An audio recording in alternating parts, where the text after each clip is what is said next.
This is the Hidden Killers podcast with Tony Brueski. Featuring retired FBI Special Agent Jennifer Coffindaffer. Cameras and Taylor fighting the media, it feels almost more than fighting for the innocence of Brian Kohberger. It should be noted, she should make sure his fly is zipped up next time they get on camera, though. But what's your take on all of this, where she really doesn't want those cameras in the courtroom? She really doesn't want anyone looking at Brian Kohberger more than they already have. I guess the question is why? He's just being himself. He's all cleaned up now. What's the issue? Well, from the very beginning, if you recall, Tony, she did not want any cameras in that courtroom. She doesn't want it covered in that way.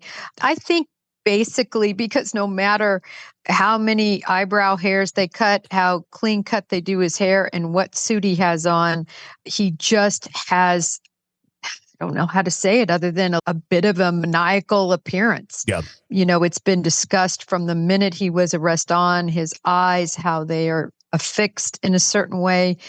And I think she just really doesn't want him on camera because there's no way to put him on camera in a positive light.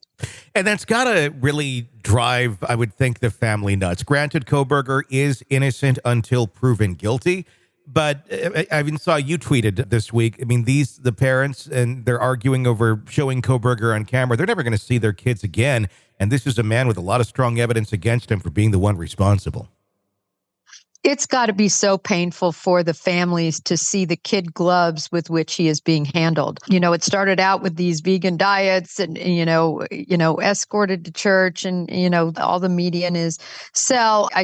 I'm talking from a parent standpoint, seeing the kid gloves he's treated with. I understand he has not obviously been convicted in a court of law, but nevertheless, the facts are very strong, and the pain they must feel watching that, knowing they'll never see their children on camera ever again. Now that the decision has been made to waive the speedy trial, this is obviously going to take some time to figure out exactly when this will be going to trial. Between now and then, however long that is, what do you see happening in the meantime? The investigation's not going to stop till this thing is literally in the courtroom. Is there more to find in terms of the prosecution digging into this, or does this really give just a lot more time for the defense to try and concoct something?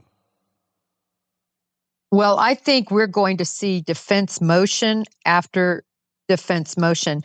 They are going to mire this down with every possible avenue to get evidence withheld from being introduced. So I look for that strongly. I also look forward to the judge's decision regarding the grand jury.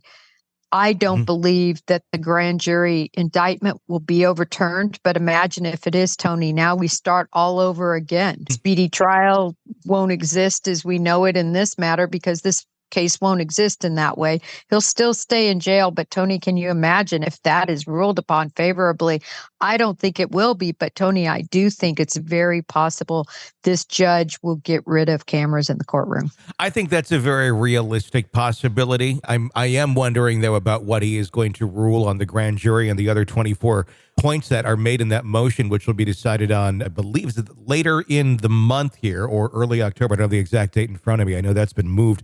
What are your thoughts on all of those elements in that motion to dismiss that Ann Taylor has sent over, the grand jury and other things? Is there anything in there that you think, that 24 bullets basically being shot at the judge to see if any of them stick? Right. Well, September 22nd is what they continued that to after a request by the prosecution. It will certainly be a big day. And I can tell you right now that prosecution staff is working day and night to try to address each of those points because it's a lot of information in there. And they're going to have to reread the transcripts and go through what points. The only point that I think is interesting to a degree is the point about the prosecution withholding the exculpatory information. That just lights up, of course, as being so prominent. I don't think that happened. This prosecutor has been around the block for decades. He knows what he's doing. He's had high-profile cases, and he's been so successful, Tony, even having a murder trial positive conviction without a body, which is always a very difficult conviction to obtain. So I don't think we're going to find any malfeasance at all on the part of the prosecution, but it's going to be a painstaking hearing on the 22nd as they go through each of those points. Where does it go when they argue something like that, saying that you have exculpatory evidence that you've not turned over, the prosecution saying, we've given you literally everything?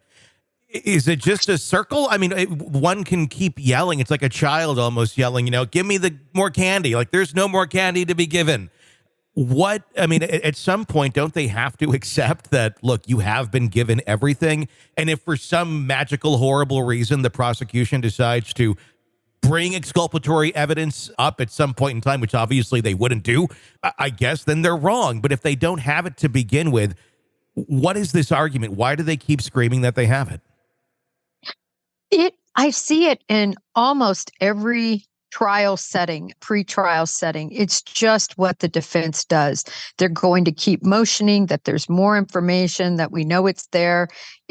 I hate to say it's routine, but it really is somewhat routine. It's just part of the game that's played pre-litigation. And remember in the last hearing we had, Judge, in his sort of mild-mannered, non-emotional way, said, listen, you, to Ann Taylor, you've got to start believing what the prosecutor's saying. You both are, court representatives. You both are sworn, presenters before this court. And basically lightly tapping Ann, I think, on the knuckles, saying, this has got to stop. This is the Hidden Killers Podcast. Want more? Start binging on all of our true crime podcasts right now through Apple Podcasts and get an ad-free experience when you sign up to be a True Crime Today Premium Plus member exclusively on Apple Podcasts. More of the Hidden Killers Podcast dropping soon. Press subscribe now.